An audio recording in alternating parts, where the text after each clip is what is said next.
Selamat pagi Bapak, Ibu, dan Saudara yang dikasihi Tuhan. Shalom. Saudaraku, bagi Yohanes, kasih bukanlah sekedar kata benda atau kata sifat. Dalam teks bacaan ini, Yohanes memakai kata kerja mengasihi. Seseorang tidak dapat mengatakan bahwa ia penuh kasih ilahi, tetapi hidup tanpa relasi dengan manusia lainnya. Kasih memerlukan objek untuk dikasihi, yaitu sesama manusia.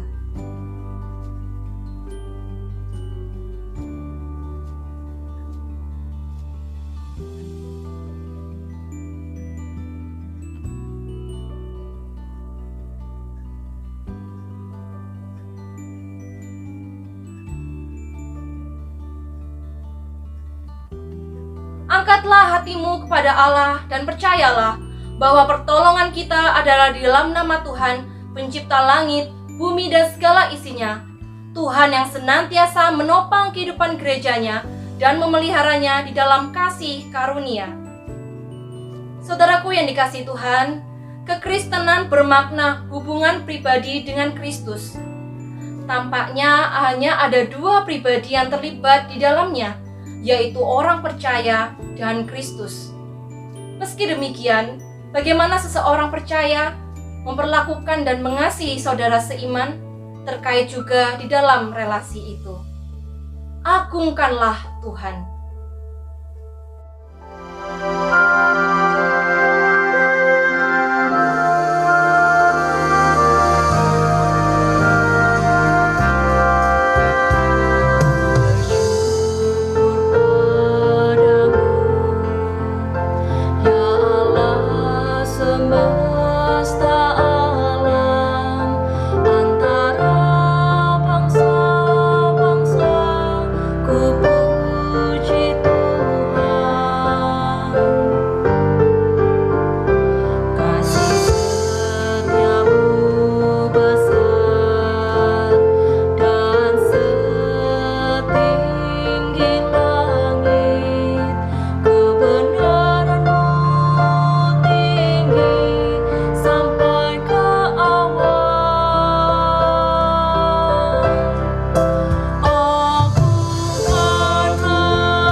peringatan-peringatanmu adalah milik pusakaku untuk selama-lamanya.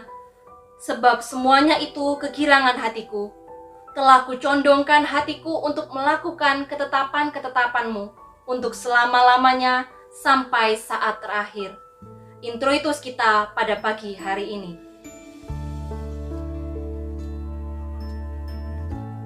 Saudaraku, ketika seseorang menjadi Kristen, ia tidak lagi dikuasai dosa. Ia mulai melakukan apa yang benar dan mulai mengasihi saudara di dalam Kristus. Kasih bisa menjadi indikator keselamatan di dalam diri seseorang. Disalib.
Saudaraku yang dikasihi di dalam nama Tuhan, mari bersama-sama kita akan mengaku segala dosa dan pelanggaran kita.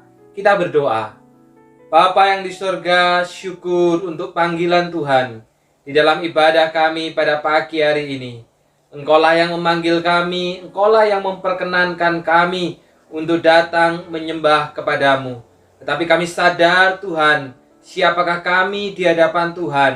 Seringkali kami mengaku diri kami sebagai seorang Kristen, tetapi apa yang kami pikirkan, katakan, dan lakukan bertentangan dengan Kristus. Seringkali kami mengaku percaya kepada Kristus, tetapi apapun yang kami lakukan jauh daripada Kristus.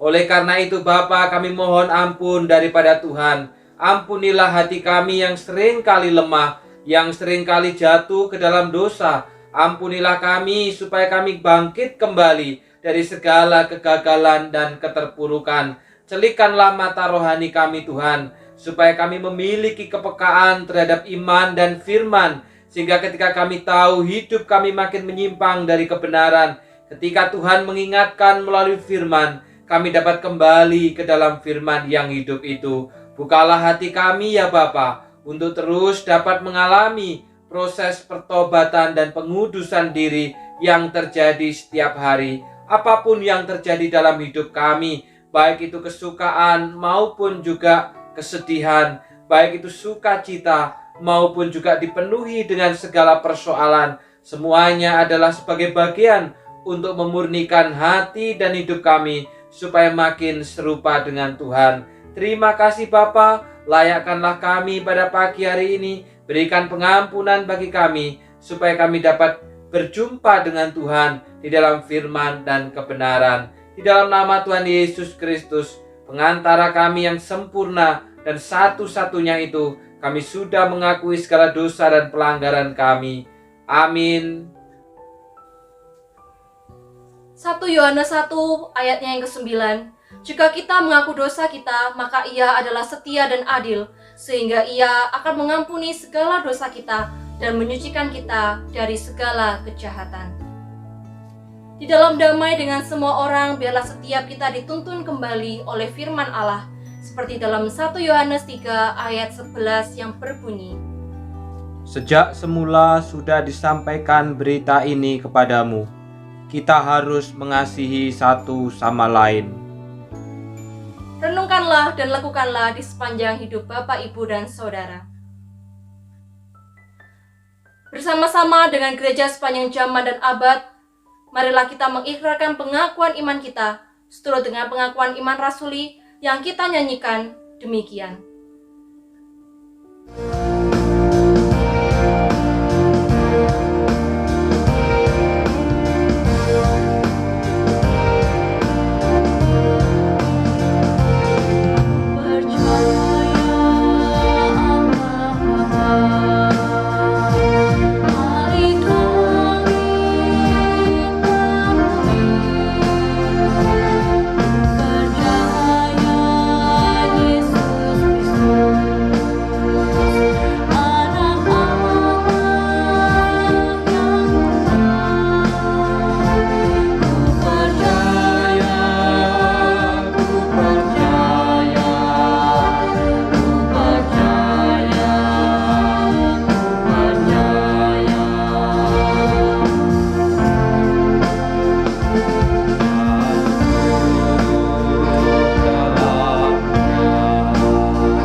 Saudaraku yang dikasihi Tuhan, kita tidak perlu terkejut bila dunia membenci kita, tetapi kita harus heran bila ada kebencian di dalam tubuh Kristus.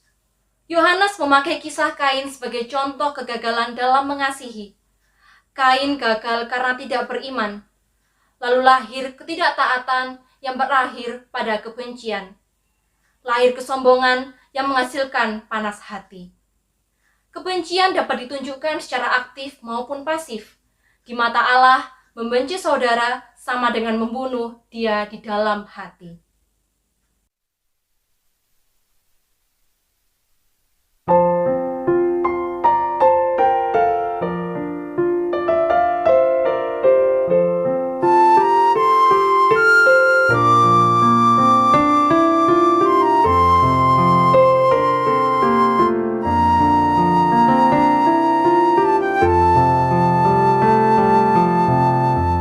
In this fellowship of faith,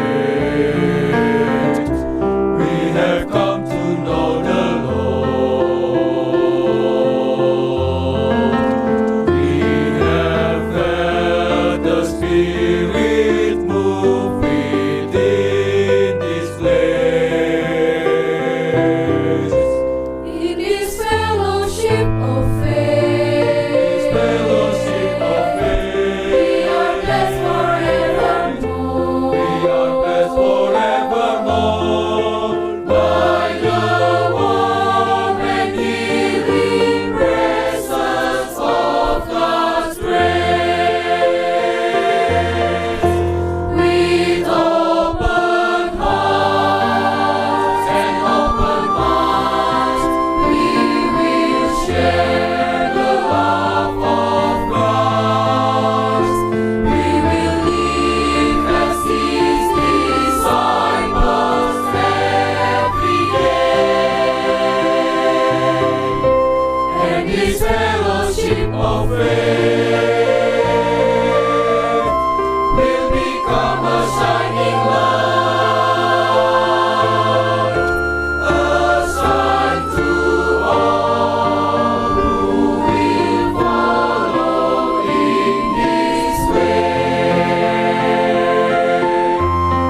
Selamat pagi Bapak Ibu dan Saudara yang dikasihi Tuhan. Shalom. Saudara, memang pada saat ini kita masih berada di dalam masa PPKM, pemberlakuan pembatasan kegiatan masyarakat, mulai dari tanggal 3 Juli sampai dengan 20 Juli. Dan sebagai bentuk ketaatan, ketundukan gereja terhadap pemerintah, maka mulai ibadah kita pada pagi hari ini dan 2 minggu mendatang, ibadah kita akan dilaksanakan secara online. Tidak ada live streaming ataupun juga ibadah di gereja, tetapi semua akan kita kerjakan di rumah. Dan kiranya saudara ini tidak mempengaruhi kesetiaan kita di dalam beribadah, karena ibadah itu adalah panggilan. Mari kita masuk dalam doa. Bapa yang di sorga, kami sungguh bersyukur pada pagi hari ini, sekalipun di dalam masa PPKM, tetapi kami tetap dapat melakukan ibadah. Kiranya Tuhan menolong kami, memberikan kesetiaan bagi setiap kami, hamba-Mu yang akan menyampaikan firman di dalam segala keterbatasan dan kekurangan. Kiranya Tuhan yang akan memakainya, sehingga setiap perkataannya adalah perkataan Tuhan yang mengajar dan mendidik kami di dalam kebenaran. Kami umat-Mu yang akan mendengar Tuhan di dalam segala situasi dan kondisi yang berbeda satu dengan yang lain. Biarlah kami dapat mendengar, kami dapat mengerti, dan kami dapat melakukan kebenaran firman Tuhan. Kiranya hati Tuhan yang disenangkan, kiranya nama Tuhan yang dipermuliakan, dan kiranya firman Tuhan yang diberitakan. Dalam nama Tuhan Yesus, kami sudah berdoa. Amin. Firman Tuhan kita pada pagi hari ini terambil dari 1 Yohanes, pasalnya yang ketiga, ayat yang ke-11 sampai dengan 18. Mari bersama-sama, sekalipun kita ibadah di rumah, kita tetap membuka Alkitab kita. Dari 1 Yohanes pasalnya yang ketiga, ayat yang ke-11 sampai dengan 18. Saya akan membacakan bagi Bapak, Ibu, dan Saudara. Demikianlah bunyi firman Tuhan. Kasih terhadap saudara sebagai tanda hidup baru.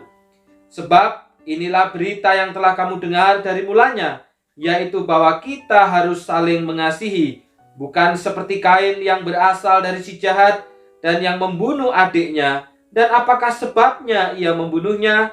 Sebab segala perbuatannya jahat dan perbuatan adiknya benar. Janganlah kamu heran, saudara-saudara, apabila dunia membenci kamu. Kita tahu bahwa kita sudah berpindah dari dalam maut ke dalam hidup, yaitu karena kita mengasihi saudara kita. Barang siapa tidak mengasihi, ia tetap di dalam maut. Setiap orang yang membenci saudaranya adalah seorang pembunuh manusia. Dan kamu tahu bahwa tidak ada seorang pembunuh yang tetap memiliki hidup yang kekal di dalam dirinya. Demikianlah kita ketahui kasih Kristus, yaitu bahwa ia telah menyerahkan nyawanya untuk kita. Jadi kita pun wajib menyerahkan nyawa kita untuk saudara-saudara kita. Barang siapa mempunyai harta duniawi dan melihat saudaranya menderita kekurangan, tetapi menutup pintu hatinya terhadap saudaranya itu, bagaimanakah kasih Allah dapat tetap di dalam dirinya? Anak-anakku, marilah kita mengasihi, bukan dengan perkataan atau dengan lidah, tetapi dengan perbuatan dan dalam kebenaran. Berbahagialah Bapak Ibu Saudara yang membaca, merenungkan, dan melakukan dalam hidup kita. Saudaraku yang dikasihi Tuhan, saat ini pandemi sedang berada di dalam tingkat yang paling tinggi. Banyak orang yang mulai aware, yang mulai sadar untuk memakai masker. Banyak orang juga yang mulai mencari dan membeli masker, saudara. Sehingga tidak menutup kemungkinan pada akhirnya harga masker akan naik 2 sampai dengan 3 kali lipat. Misalkan saudara membeli sebuah masker yang sangat mahal. Dan masker itu hanya dipakai beberapa jam saja. Kemudian saudara, karena eman-eman masker ini mahal, apalagi masker bisa jadi akan sulit untuk dicari, maka saudara mengumpulkan masker-masker bekas yang sudah saudara pakai, lalu karena eman-eman saudara mau dibuang, diberikan kepada pembantu kita. Dengan tujuan saudara supaya menolong pembantu kita, daripada beli masker harganya mahal, lebih baik punya kita yang kondisinya masih bagus, masih layak pakai, dan baru dipakai beberapa jam. Maka pertanyaannya saudara, apakah ini bentuk kasih? memberikan masker yang sudah kita pakai, tapi dalam keadaan yang masih layak, dalam keadaan yang baik, karena eman-eman harganya mahal, kita berikan kepada pembantu kita. Saudara, mungkin ada di antara kita yang berkata, oh ya jelas, ini adalah bentuk kasih. Kenapa? Kan eman-eman. Kita sudah nolong orang itu, daripada dia beli, harganya mahal, maka lebih baik kita berikan punya kita, sekalipun sudah pernah dipakai. Tapi pertanyaan kedua, saudara, bagaimana jika ternyata saudara OTG? Orang tanpa gejala, memang keadaannya baik-baik, merasa diri baik, tetapi ternyata OTG. Dan setelah masker bekas itu kita berikan kepada pembantu kita pada akhirnya positif. Saudaraku yang dikasihi Tuhan, apakah ini juga adalah bentuk kasih? Saudara, seringkali kita mengukur kasih itu adalah sebuah pemberian. Seringkali kita mengukur bahwa tindakan kasih itu hanya dalam sebuah pemberian, saudara. Padahal kasih itu adalah memberi hidup, bukan hanya sekedar memberi barang. Firman Tuhan dalam 1 Yohanes 3 ayat yang 11 di sana katakan, saudara, sebab inilah berita yang telah kamu dengar dari mulanya, yaitu bahwa kita harus saling mengasihi. Kita harus saling mencintai. Kita harus saling mengasihi. Saudara, pada saat ini banyak orang yang membutuhkan obat-obatan. Pada saat ini banyak orang juga yang membutuhkan tabung oksigen. Pada saat ini banyak orang juga yang membutuhkan perawatan, saudara. Pada saat ini banyak juga yang membutuhkan vitamin. Tetapi saudara, di antara semua kebutuhan itu, ada kebutuhan utama yang paling mendasar dari manusia, yaitu kebutuhan cinta. Kebutuhan dicintai, kebutuhan dikasihi, saudara. Karena saudara, apalah artinya segala sesuatu jika ternyata tidak ada cinta di sana, tidak ada kasih di sana. Saudara, cinta inilah, kasih inilah yang pada akhirnya membuat seseorang bisa bertahan, membuat seseorang bisa berjuang, membuat seseorang memiliki harapan. Ketika dia tahu dia dicintai oleh suaminya, dia dicintai oleh istrinya, dia dicintai oleh anaknya, dia dicintai oleh keluarganya, maka dia akan bangkit untuk pulih kembali. Jadi saudaraku yang dikasihi Tuhan, satu hal yang paling mendasar yang juga dibutuhkan oleh manusia pada saat ini adalah kebutuhan akan cinta, saudara. Dan menariknya, saudara, inti daripada Alkitab kita, mulai dari Kejadian sampai dengan Wahyu, juga adalah cinta, juga adalah kasih. Di mana dikatakan bahwa karena begitu besar kasih Allah akan dunia ini, sehingga ia telah mengaruniakan anaknya yang tunggal. Dan kemudian saudara, saya dan Bapak Ibu saudara dipanggil untuk kasihilah Tuhan Allahmu dengan segenap hatimu, dengan segenap jiwamu, dan segenap akal budimu, dan kasihilah sesamamu manusia seperti dirimu sendiri. Jadi saudaraku yang dikasihi Tuhan, Alkitab kita adalah jawaban atas kebutuhan yang paling mendasar hari ini, yaitu kebutuhan akan dicintai, kebutuhan akan dikasihi. Namun pertanyaannya, saudara, cinta seperti apa yang kita pahami? Kasih seperti apa yang kita pahami? Ada orang yang berkata, saudara, cinta itu urusan duniawi, kalau kasih itu urusan rohani. Padahal tidak, saudara. Baik cinta maupun kasih berasal dari bahasa Inggris yang sama, yaitu love. Beda kalau dalam bahasa Yunani, saudara. Ada 4 di sana. Ada agape, ada philia, ada eros, ada storge. Tetapi dalam bahasa Inggris hanya 1. Dalam bahasa Indonesia diterjemahkan 2, menjadi cinta dan kasih. Tetapi sesungguhnya keduanya menunjuk kepada hal yang sama. Maka pertanyaannya, saudara, cinta seperti apa yang diajarkan oleh Alkitab? Kasih seperti apa yang diajarkan oleh Alkitab, saudara? Apakah cinta seperti yang pada saat ini sedang booming di tengah-tengah orang muda, yaitu istilah bucin? Saya dulu berpikir, saudara, bucin itu artinya hanya butuh cinta. Tapi ternyata, saudara, bucin itu bahasa gaul yang memiliki 2 arti. Bisa berarti budak cinta, bisa berarti butuh cinta. Dan ketika bucin, saudara, maka seseorang itu akan kehilangan akal sehat, kehilangan logikanya, saudara. Saya mengambil contoh, saudara. Seseorang bisa jadi memiliki IP yang sangat tinggi, bahkan sempurna, memiliki nilai yang bagus. Tetapi ketika bucin, saudara, nampaknya seperti orang yang tidak berpendidikan. Lihat HP, senyum-senyum sendiri, ketawa sendiri, bengong, melamun. Karena apa? Bucin. Karena sedang dipenuhi dengan perasaan cinta. Ataupun juga saudara, ada seseorang yang nampaknya badannya itu keker, nampaknya badannya itu kuat saudara. Tapi ketika bucin saudara menjadi sangat lemah, menjadi seolah tidak berdaya. Sehingga ketika bucin saudara sering merenung, sering melamun, bahkan sering nangis sendiri saudara. Saudara, apakah seperti itu cinta yang diajarkan oleh Alkitab ini saudara? Tidak. Sebaliknya saudara, di dalam ayat yang ke-14 di sana firman Tuhan katakan, kita tahu bahwa kita sudah berpindah dari dalam maut ke dalam hidup, yaitu karena kita mengasihi saudara kita. Cinta atau kasih yang diajarkan oleh Alkitab adalah cinta yang berasal dari status yang baru. Di mana dulu kita adalah anak iblis, sekarang kita adalah anak-anak Allah. Di mana dulu kita adalah anak kegelapan, sekarang kita adalah anak-anak terang. Di mana dulu kita dikuasai oleh maut, sekarang kita diberikan hidup. Ini cinta atau kasih yang diajarkan oleh Alkitab, saudara. Berasal dari status yang baru sebagai anak-anak Allah. Bahkan dalam terjemahan lain, saudara, kalau kita tidak mengasihi saudara kita, berarti hidup kita masih tetap mati secara rohani. Jadi cinta yang diajarkan oleh Alkitab adalah cinta oleh karena saya dan Bapak Ibu Saudara sudah dihidupkan secara rohani. Maka orang yang bisa mencintai sesamanya, yang bisa mengasihi sesamanya, berarti kerohaniannya hidup. Sebaliknya orang yang tidak bisa mencintai sesamanya, yang tidak bisa mengasihi saudaranya, berarti dia masih mati secara rohani.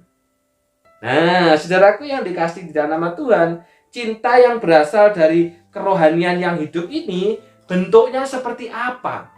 Cinta yang berasal dari status karena saya dan Bapak Ibu Saudara sudah menjadi anak Allah, sudah menjadi anak-anak terang, bentuknya itu kayak apa saudara? Wujudnya itu kayak apa? Dalam 1 Yohanes 3 ayat yang ke-15, di sana firman Tuhan katakan, setiap orang yang membenci saudaranya.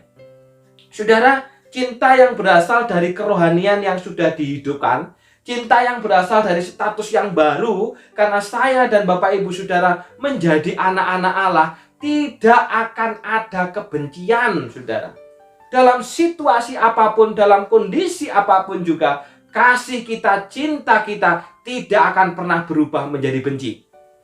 Nah ini saudara, kenapa? Karena cinta dan benci adalah dua hal yang berbeda. Maka pertanyaannya saudara, bagaimana kalau kita yang dibenci?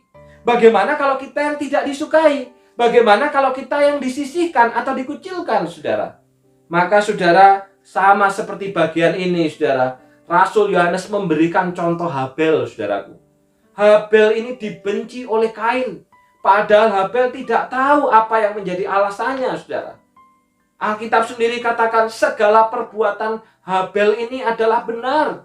Tetapi saudara, walaupun demikian, Kain panas hati membenci Habel dan pada akhirnya membunuh Habel.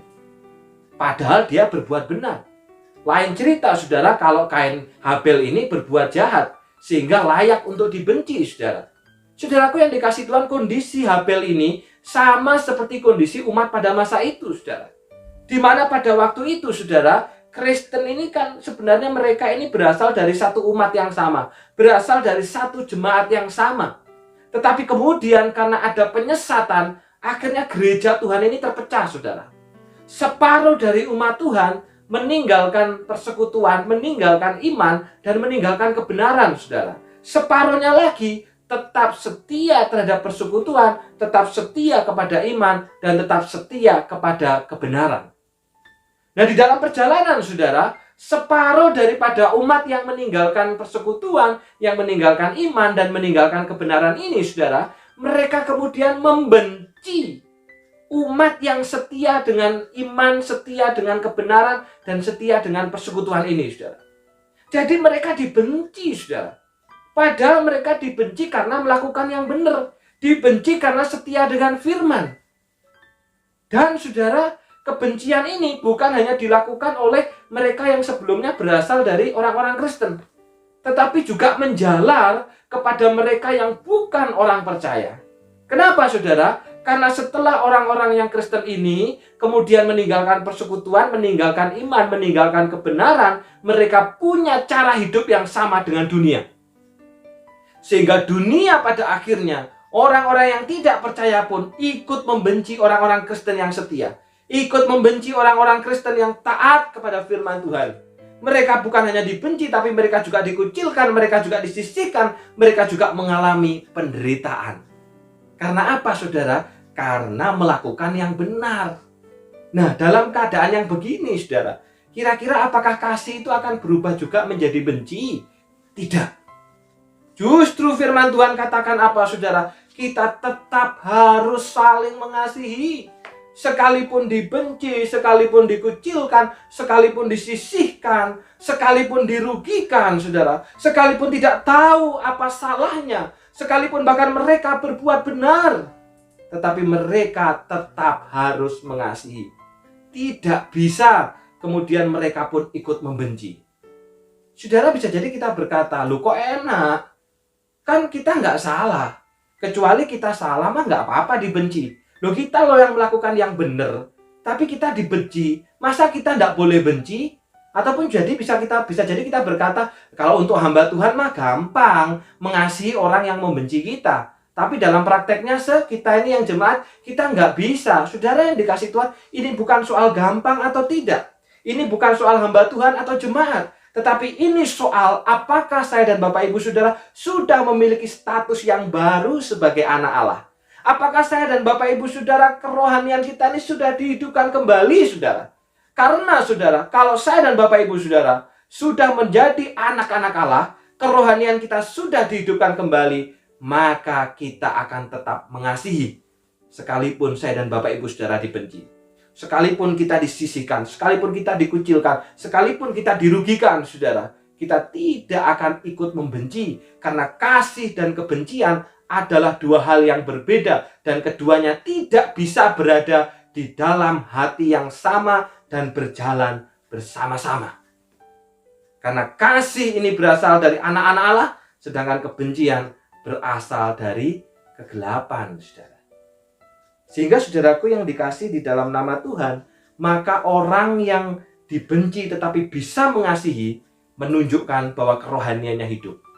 Sebaliknya, saudara, orang yang dibenci tetapi kemudian membalas dengan membenci, maka menunjukkan bahwa orang itu kerohaniannya mati.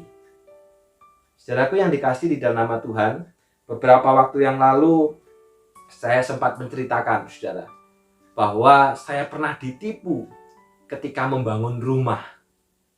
Dan saudara, ketika itu saya berkata bahwa saya merelakan dan saya tidak membalas.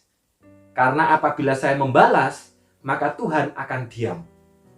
Tetapi biarlah Tuhan yang akan memberi keadilan, saudara, atas apa yang Dia lakukan kepada saya dan keluarga. Saudara yang dikasih Tuhan, tanpa sengaja, suatu kali, saudara, saya bertemu dengan orang ini di rumah salah satu jemaat. Dan ternyata, saudara, orang ini yang sudah menipu saya itu mengerjakan rumah salah satu jemaat, saudara.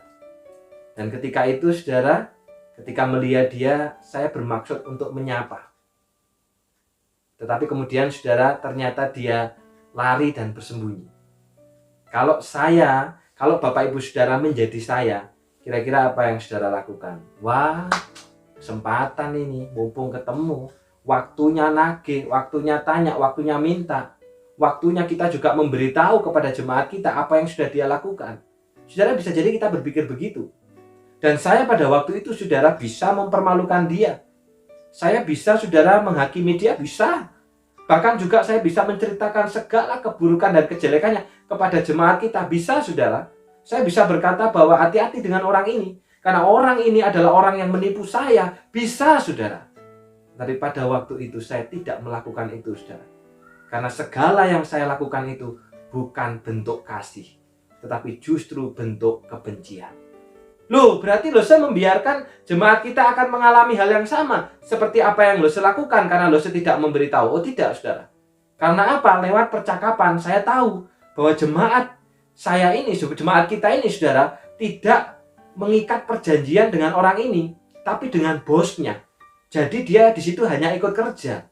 Saudaraku yang dikasihi di dalam nama Tuhan, kasih dan kebencian tidak bisa berjalan bersama-sama karena keduanya adalah hal yang berbeda, saudara. Tidak bisa pada hari ini kita mengasihi, kemudian besok berubah menjadi membenci, atau besok lagi berubah menjadi mengasihi. Tidak bisa, saudara. Pada saat ketika hubungan baik, hubungan enak, hubungan menguntungkan, hubungan menyenangkan, kita mengasihi. Tetapi ketika hubungan mulai tidak enak, mulai tidak menguntungkan, bahkan merugikan, bahkan menyakitkan, lalu kemudian kita membenci, tidak bisa, saudara. Karena kasih dan kebencian berasal dari dua hal yang berbeda.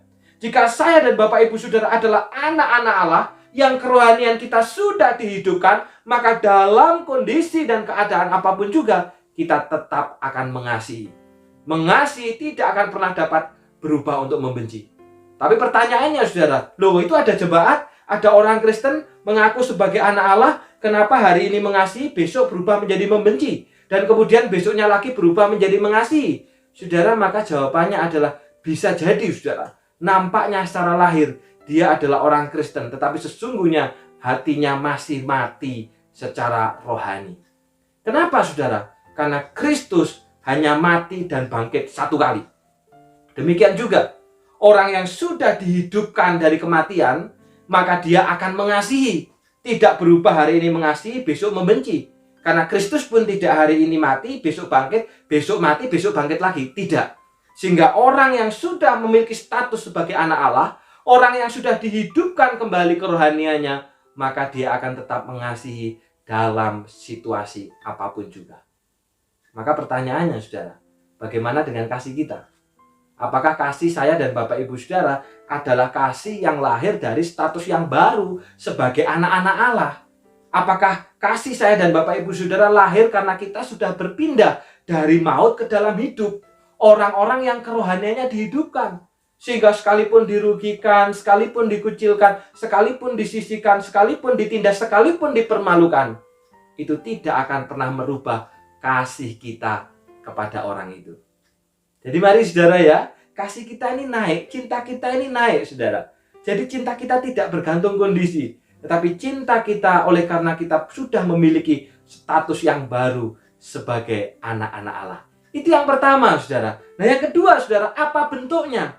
Apa bentuknya kasih atau cinta yang lahir dari status yang baru sebagai anak-anak Allah? Yang berpindah dari maut ke dalam hidup. Orang-orang yang kerohaniannya sudah dihidupkan kembali. Apa bentuknya saudara? Yang kedua saudara, dalam ayat yang ke-18 di sana dikatakan, marilah kita mengasihi bukan dengan perkataan atau dengan lidah, tetapi dengan perbuatan dan dalam kebenaran. Saudara, ada orang yang bertanya begini, loh mana sih yang lebih penting, mengasihi dengan perkataan atau dengan perbuatan? Mana sih yang lebih penting, menyatakan cinta atau mengungkapkan cinta itu dengan kata-kata atau dengan perbuatan? Saudara, ada orang yang berkata begini, oh yang lebih penting cinta itu harus diungkapkan dengan perbuatan. Apa artinya 1000 kata sayang apabila tidak pernah dinyatakan dalam tindakan? Sebaliknya saudara, ada yang berkata begini, oh enggak bisa. Yang lebih penting itu bukan perbuatan, tapi yang lebih penting itu perkataan. Yang lebih penting itu kata-kata sayang. Loh kenapa bisa begitu? Iya, karena saya pernah punya pengalaman. Ini misalkan saudara ya, saya pernah punya pengalaman. Suatu kali saya mendekati seorang perempuan. Saya memperhatikan dia. Saya menunjukkan cinta saya lewat perbuatan saya. Apapun yang dia minta saya berikan, saya dukung, saya support. Tetapi kemudian setelah beberapa tahun, menikahnya atau bahkan mungkin pacarannya itu dengan pria lain, saudara. Loh kenapa dengan pria lain? Lalu ketika ditanya, loh kenapa kok kamu dengan pria lain? Bukankah yang lebih dekat dengan dia? Yang perhatian, yang nganterin, yang nyupport, yang dukung kan dia. Tapi kenapa kamu meritnya sama yang lain? Kemudian dia bilang, saudara, lah bagaimana dengan tidak yang lain? Karena selama ini dia tidak pernah ngomong, dia tidak pernah ngungkapin. Nah, karena itu saudara, maka dia berpendapat apa? Yang lebih penting, cinta itu adalah lewat kata-kata, bukan perbuatan. Karena ketika kita hanya perbuatan, saudara, bisa jadi akan diambil oleh orang lain. Saudaraku yang dikasih Tuhan, ada banyak pemahaman. Tetapi firman Tuhan hari ini katakan bahwa mana yang lebih penting? Yang lebih penting adalah dua-duanya. Cinta atau kasih itu harus dinyatakan lewat perkataan dan juga lewat perbuatan. Kenapa saudara? Karena Allah pun sudah memberikan teladan yang demikian saudara. Dalam Yohanes 3 ayat 16 firman Tuhan katakan, karena begitu besar kasih Allah akan dunia ini, sehingga ia telah mengaruniakan anaknya yang tunggal, supaya setiap orang yang percaya kepadanya tidak binasa, melainkan beroleh hidup yang kekal. Karena begitu besar kasih Allah. Saudaraku yang dikasih Tuhan, kasih Allah dinyatakan lewat kata-kata. Kasih Allah itu diungkapkan juga lewat firman, saudara. Yang mengatakan bahwa karena begitu besar kasih Allah akan dunia ini. Dan saudara, dalam 1 Yohanes 3 ayat 16, pasal yang sama, ayat yang sama, penulisnya juga sama, yaitu Rasul Yohanes. Di sana firman Tuhan katakan, demikianlah kita ketahui kasih Kristus, yaitu bahwa ia telah menyerahkan nyawanya bagi kita. Saudara, dalam bagian ini Allah menyatakan cintanya, kasihnya dengan perbuatan. Lewat apa, saudara? Lewat pengorbanan Yesus Kristus yang sudah mengorbankan nyawanya bagi saya dan Bapak Ibu saudara. Dalam Yohanes 3 ayat 16, kasih Allah dinyatakan lewat perkataan, lewat firman. Kasih Allah yang begitu besar. Dan dalam 1 Yohanes 3 ayat 16, kasih Allah itu dinyatakan dalam perbuatan, yaitu pengorbanan Yesus. Sehingga saudara, mana yang lebih penting? Dua-duanya penting. Makanya dalam terjemahan lain, saudara, dikatakan di sana, marilah kita sungguh-sungguh mengasihi mereka dan menunjukkan kasih kita melalui perbuatan kita. Menunjukkan kasih kita melalui perbuatan kita. Perbuatan yang kayak apa, saudara? Yang menunjukkan bahwa kita ini memiliki kasih. Kasih yang berasal dari status sebagai anak-anak Allah. Saya tidak mengajak kita untuk mencari contoh yang lain. Saya tidak mengajak kita untuk mencari-cari yang bukan apa yang dikatakan oleh Alkitab. Tapi mari kita perhatikan. Firman Tuhan sendiri sudah memberikan contoh, saudara. Dalam ayat sebelumnya, yaitu ayat 17. Di sana dikatakan, barang siapa mempunyai harta duniawi dan melihat saudaranya menderita kekurangan, tetapi menutup pintu hatinya terhadap saudaranya itu, bagaimanakah kasih Allah dapat tetap di dalam dirinya? Menutup pintu hatinya, melihat saudaranya kekurangan, melihat saudaranya kesusahan, melihat saudaranya menderita, tetapi menutup pintu hatinya. Menutup pintu hati bukan menutup pintu kamar, menutup pintu rumah, atau menutup pintu gerbang, tapi menutup pintu hatinya. Apa artinya, saudara? Artinya adalah tidak mau menolong, tidak mau membantu, tidak mau bermurah hati. Maka kata firman Tuhan, itu bukan kasih yang berasal dari status yang baru sebagai anak-anak Allah. Saudaraku yang dikasih Tuhan, kondisi ini yang dialami oleh umat pada masa itu, saudara. Di mana, saudara, tadi saya katakan bahwa umat ini sebenarnya berasal dari satu jemaat yang sama. Tetapi karena penyesatan pada akhirnya pecah, saudara. Karena itu tidak pernah penyesatan itu menghasilkan kesatuan. Tidak pernah ada penyesatan itu menghasilkan kekompakan. Tidak ada penyesatan itu menghasilkan persekutuan. Tidak ada, saudara. Yang ada bahwa penyesatan itu akan menghasilkan perpecahan. Yang ada penyesatan itu akan menghasilkan pemisahan, saudara. Sama seperti umat pada masa itu. Dan ketika umat yang sudah meninggalkan iman, meninggalkan persekutuan, meninggalkan kebenaran ini, saudara, membenci umat yang setia. Dan dalam perjalanan, saudara, umat yang membenci ini tadi, yang sudah mengucilkan, yang sudah menyisihkan, yang sudah menindas bahkan, ternyata, saudara, mereka mengalami penderitaan. Mereka mengalami kesusahan. Mereka mengalami kekurangan. Dalam keadaan seperti itu, saudara, apa yang harus dilakukan? Rasul Yohanes katakan apa? Jangan menutup pintu hati. Buka pintu hatimu. Tolong mereka, bantu mereka, bermurah hatilah terhadap mereka. Sekalipun mereka sudah membenci kita, sekalipun mereka sudah menganiaya kita, sekalipun mereka sudah merugikan, sudah menyisihkan, sudah mengucilkan kita. Kata firman Tuhan pada pagi hari ini, kasih yang berasal dari status yang baru sebagai anak-anak Allah, kasih yang berasal karena kerohanian kita sudah dihidupkan kembali, akan memampukan kita untuk membuka pintu hati, menolong mereka, menyatakan kasih itu di dalam perbuatan. Saudara yang dikasih di dalam nama Tuhan, Saya mengambil contoh, saudara. Misalkan, ya, bisa jadi kita berkatakan begini, saudara. Kok enak, kan salahnya mereka. Kan makanya mereka dulu membenci, mereka dulu merugikan, mereka dulu sudah menindas, sehingga kalau sekarang pada akhirnya mengalami penderitaan, ya kita nggak usah tolong. Itu kan salahnya mereka sendiri. Jangan sampai nanti kalau ditolong itu menjadi kebiasaan. Saudara yang dikasih Tuhan, pertanyaannya adalah apakah kasih kita ini sudah berasal dari status yang baru? Karena kasih yang berasal dari status yang baru sebagai anak Allah pasti akan nampak dalam perbuatan. Pasti akan nyata lewat pertolongan, saudara. Dan kita tidak akan pernah dapat menutup pintu hati kita terhadap mereka yang kesusahan. Saya mengambil contoh, saudara. Misalkan ada seseorang yang sebelum pandemi ini, saudara, uangnya banyak. Saking banyaknya sampai dijemur, saudara ya. Uangnya banyak, hartanya banyak. Sehingga membuat dirinya sombong, membuat dirinya angkuh, membuat dirinya ini boleh dikatakan tidak peduli dengan keadaan sekitarnya. Karena bagi dia punya banyak uang kok, saudara. Termasuk bisa jadi dia juga pernah merugikan kita, saudara, dengan kekayaannya itu. Lalu saudara, suatu kali ternyata Tuhan izinkan orang yang kaya ini, saudara, jatuh. Untuk makan aja sulit, untuk makan aja susah, saudara. Karena dia benar-benar berada dalam kejatuhan. Maka pertanyaannya, saudara, kita tolong enggak? Ketika kita menemui seseorang yang berada dalam keadaan demikian, kita tolong enggak, saudara?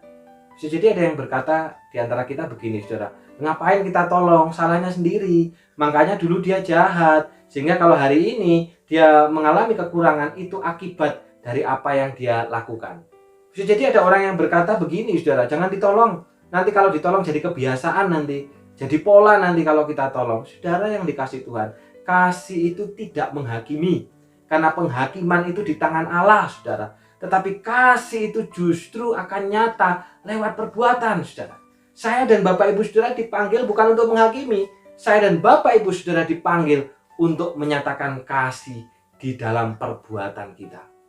Membuka pintu hati untuk menolong, untuk membantu, untuk bermurah hati terhadap mereka yang berkekurangan. Sekalipun bisa jadi mereka yang merugikan kita. Sekalipun bisa jadi mereka yang menganiaya kita. Sekalipun bisa jadi mereka itu yang pernah menyakiti kita.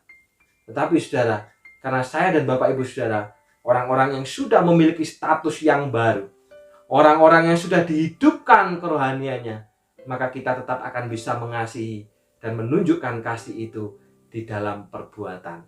Saat ini Bapak Ibu saudara, kebencian itu tidak lagi dinyatakan secara terang-terangan.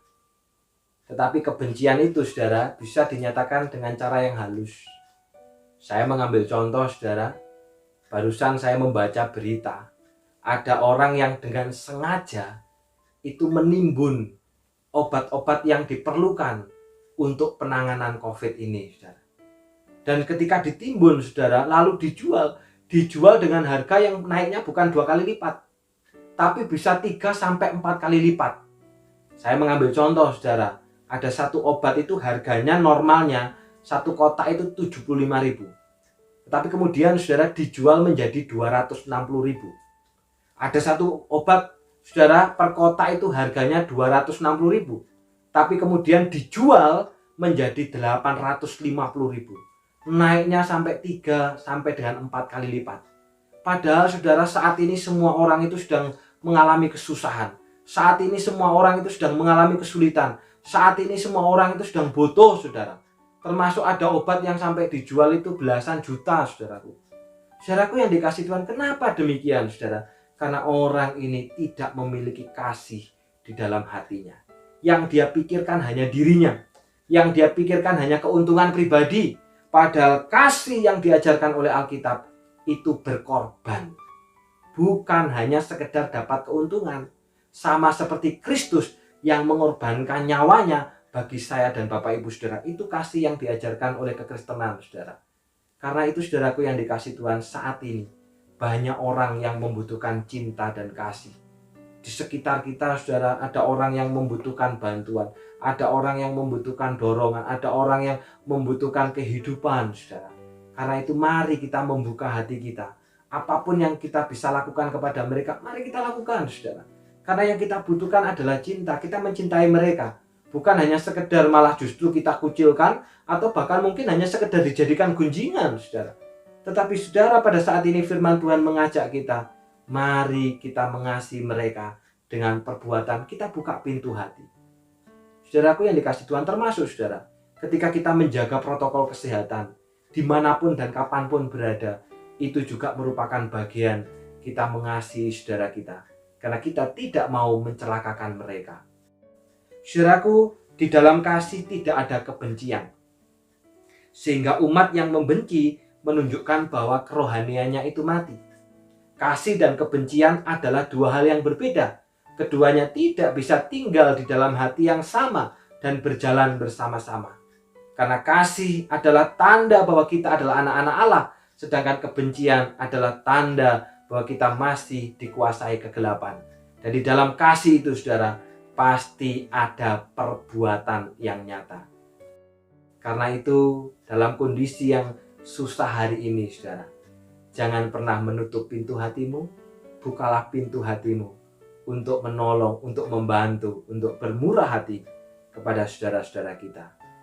Itu menyatakan dan menunjukkan bahwa kita sudah menjadi anak-anak Allah dan menyatakan bahwa kerohanian kita adalah kerohanian yang hidup. Tuhan memberkati. Mari kita berdoa. Bapa yang di surga, terima kasih untuk firman-Mu pada pagi hari ini, yang mengingatkan kami tentang kasih yang sejati, yang Tuhan ajarkan saat ini Bapa. Banyak orang yang sesungguhnya membutuhkan kasih, membutuhkan cinta daripada orang-orang di sekitar. Dan menariknya, Alkitab mengajarkan tentang kasih itu. Kasih Allah kepada kami, dan kami juga dipanggil untuk mengasihi Allah dan mengasihi sesama. Oleh karena itu Bapa, biarlah kami memiliki kasih yang benar, memiliki cinta yang benar, cinta yang berasal oleh karena status yang baru, karena kami sudah menjadi anak-anak Allah, sehingga kerohanian kami dihidupkan. Maka kasih itu tidak akan pernah berubah menjadi kebencian dalam segala situasi dan kondisi. Kasih itu akan tetap menjadi cinta dan kasih adanya. Dan tolonglah kami ya Bapa, supaya kami dapat menyatakan kasih dan cinta kami di dalam perbuatan. Terlebih di dalam masa-masa sulit hari ini, banyak orang yang kesusahan, banyak orang yang kesulitan. Biarlah kami dapat membuka pintu hati kami untuk menolong, untuk membantu, untuk bermurah hati terhadap saudara-saudara kami. Oh Tuhan, pakailah masing-masing kami untuk dapat mengasihi satu sama lainnya. Terima kasih Bapa. Mengingat juga Tuhan pada saat ini untuk pemerintahan dan bangsa kami yang sedang berjuang untuk menghadapi gelombang tsunami COVID yang sedang menerjang bangsa kami. Berdoa untuk Bapak Presiden Joko Widodo bersama dengan menteri dan seluruh jajaran yang ada. Kiranya Tuhan menolong mereka, memberikan nikmat, memberikan kekuatan, memberikan keteguhan hati di tengah-tengah segala persoalan. Bahkan juga ada pihak-pihak yang mengambil kesempatan untuk berusaha menjelekkan ataupun juga menjatuhkan pemerintah. Biarlah mereka tetap berjuang untuk kesejahteraan dan kemakmuran daripada rakyat Indonesia. Berdoa juga Tuhan untuk dinas kesehatan, para dokter, para perawat, mereka yang ada di garda terdepan yang berjuang untuk menghadapi tsunami COVID ini. Oh Tuhan, kiranya Engkau memberikan kesehatan, memberikan kekuatan bagi mereka. Mereka meninggalkan keluarga untuk mengabdi kepada bangsa dan negara. Kiranya Tuhan sendiri yang menjaga daripada dinas kesehatan, daripada para dokter, daripada perawat dan seluruh bagian yang terkait di dalamnya. Mengingat juga ya Tuhan untuk saudara kami Kevin yang juga berprofesi sebagai dokter, yang juga berjuang di tengah-tengah pandemi ini Tuhan. Kiranya juga Engkau memberikan kesehatan dan kekuatan kepada Kevin untuk terus dapat mengabdi kepada bangsa dan negara. Dan pelayanannya menunjukkan bahwa dia adalah seorang Kristen. Tidak lupa juga berdoa untuk Kuhani sekeluarga. Terima kasih untuk pertolongan dan penyertaan Tuhan. Pemulihan yang daripada Allah. Kiranya Tuhan sendiri yang akan terus memberikan kekuatan kepada keluarga ini. Dan terima kasih untuk orang-orang yang sudah mengasihi dan menyatakan kasih itu dalam perbuatan. Demikian juga hamba-Mu berdoa untuk Bapak Priyo Jatmiko sekeluarga. Tuhan juga tolong jagai, Tuhan juga tolong pulihkan. Dan dan berikan kesehatan kepadanya, sehingga Bapak Priojatmiko bersama keluarga bisa mendapatkan pemulihan dan kesehatan yang daripada Tuhan. Sementara hamba-Mu berdoa untuk seluruh jemaat yang sedang bergumul di dalam pekerjaan, yang sedang bergumul di dalam ekonomi, dan memang ini sangat berdampak bagi kami. Oh Tuhan, kuatkanlah iman kami ya Bapa, supaya kami tetap menaruh harapan hanya kepada Tuhan, dan pakailah gereja-Mu, gereja Tuhan, untuk dapat membuka hatinya, untuk dapat memperhatikan saudara-saudara kami yang kesusahan ini. Terima kasih Bapa, biarlah cinta itu yang ada pada setiap kami. Kami boleh saling mengasihi dengan cinta yang sejati, dan biarlah cinta itu pula yang akan memberikan kekuatan, memberikan pemulihan, dan memberikan pengharapan bagi setiap kami. Di dalam nama Tuhan Yesus kami sudah berdoa. Amin. Bapak, Ibu, dan Saudara yang dikasihi Tuhan, perbedaan kebencian dan pembunuhan terletak pada tindakannya. Sikap hatinya sama. Walau tidak melakukan tindakan membunuh secara langsung, mungkin karena takut dihukum, terselip harapan bahwa orang itu bisa lenyap. Penolakan terhadap seseorang juga berarti memperlakukan orang itu seolah dia telah mati. Mereka yang menyatakan diri sebagai Kristen harus saling mengasihi. Ini bukan tugas, ini bukti kekristenan sejati. Di mana tidak ada kasih, di situ iman mati. Segala puji syukur.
Selamat pagi Bapak Ibu Saudara yang terkasih di dalam Tuhan. Shalom. Berikut Warta Gereja 11 Juli 2021. Syukur kepada Tuhan apabila pada minggu yang lalu Gereja Kristus Tuhan Banyuwangi telah melaksanakan bakti sosial kepada 30 jemaat dalam bentuk sembako senilai 200.000 per keluarga. Kiranya kasih yang dinyatakan gereja dalam perbuatan dapat meringankan beban saudara-saudara kita, keluarga besar GKT Banyuwangi, dan kehadiran gereja pun dapat langsung dirasakan oleh jemaat di tengah-tengah pandemi hari ini. Peneguhan Majelis GKT Banyuwangi periode 2021-2023 akan diundur dalam batas waktu yang belum ditentukan dengan mengikuti perkembangan situasi terkait kebijakan PPKM mulai tanggal 3 sampai dengan tanggal 20 Juli 2021. Namun, sesuai dengan surat tugas dari Sinode, maka pendelegasian tugas dan wewenang sudah berjalan mulai bulan Juli 2021. Selama masa PPKM dan sesuai instruksi dari Bupati Banyuwangi, maka gereja ditutup dan ibadah umum GKT Banyuwangi Minggu tanggal 11 dan 18 Juli 2021 akan dilaksanakan secara online. Mari kita tetap setia dengan perjanjian. Secara khusus setia mengikuti ibadah sekalipun secara virtual. Bagi Bapak, Ibu, dan Saudara yang akan membawa persembahan dapat ditransfer ke rekening BCA dengan nomor 18033339922 atas nama Sinode Gereja Kristus Tuhan, atau dapat menghubungi salah satu penatua untuk dapat mengumpulkan persembahan Bapak, Ibu, dan Saudara. Mengingat bahwa saat ini kasus COVID-19 mengalami kenaikan yang parah, bahkan Banyuwangi berada dalam zona merah. Mari kita menerapkan protokol kesehatan dengan sangat ketat, kapanpun dan dimanapun kita berada. Baik itu anak-anak, remaja, pemuda, dan orang tua, dengan memakai double masker, menjaga jarak, menghindari kerumunan, mencuci tangan, dan mengurangi mobilitas. Menjaga diri melindungi Banyuwangi, menjaga keluarga melindungi bangsa. Salam sehat dan Tuhan memberkati. Arahkanlah hatimu kepada Tuhan dan pulanglah serta hiduplah dalam ketaatan, kekudusan, dan kesetiaan terhadap perjanjian. Bangunlah persekutuan yang saling menguatkan, meneguhkan, dan menyempurnakan. Doksologi berkat oleh Pendeta Hartinasli dan ditutup dengan pujian. Amin.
Saudara-saudara, terimalah berkat Tuhan.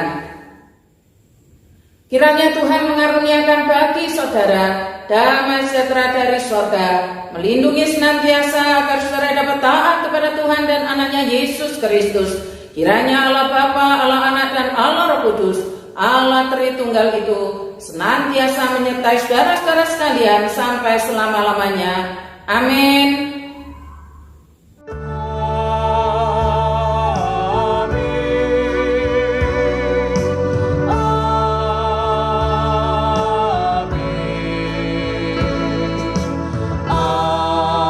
Amin, amin, amin.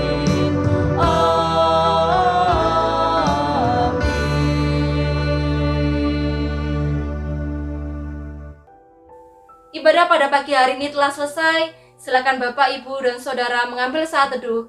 Selamat pagi dan Tuhan Yesus memberkati.